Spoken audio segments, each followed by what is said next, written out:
Hello and welcome back to Shakesyear. We are working on Edmund Ironside and we get to hear from Edmund today in Act 4, Scene 1. So the things that are happening, basically Edmund is winning this war against Canutus, and much to Canutus's chagrin. So Edricus decided that he was going to write a letter to Edmund to try to get in Edmund's good graces, telling Canutus that he would then share all of Edmund's secrets. So he's going to go be a spy. So he wrote this letter and he shows up at Edmund's place, and Edmund kind of sees right through it and knows that this is Edricus in disguise that's talking to him. But before he can really get to whether or not he forgives Edricus, a messenger comes in and says, all these Danish troops are coming and it sounds horrible and they're killing men and women and children and old people like indiscriminately. You know, we're under attack, essentially. And Edmund says, a sunshine day is quickly overcast. A springing bud is killed with a blast. I see my state is fickle and unsure. There's nothing in this world can firmly dure. Yet courage, lords, we were and are the same. Our hearts are sound, our bodies are not lame. Then let not fear dismay your warlike might. God fights for us. God will defend the right. Base Edricus, thou wert the fatal crow that by thy horrid voice this news did show. Thou camest to gain with cursed treachery the surname of viled nickname, policy. Right did I think when as the fox did preach, he meant to get a goose within his reach?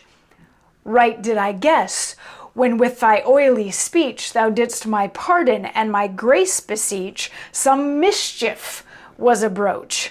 But God above doth always at a pinch my patron prove, and we have now learned, though to our bale, not to believe each smooth face forged tale.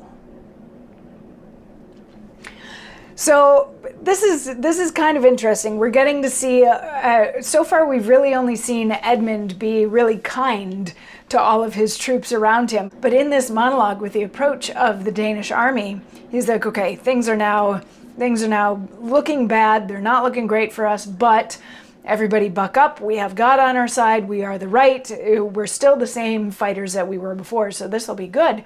But then he turns on Edricus and he's like, it's right after you showed up here that they showed up here. Like, this can't be good. And, you know, I knew when, you know, a fox is out there hunting that it's trying to get a goose. I know that you showing up here with all your fancy words and all your trickery and all that sort of thing, that there's something else going on here. And he's like, you know what? But I always have and always will have God on my side.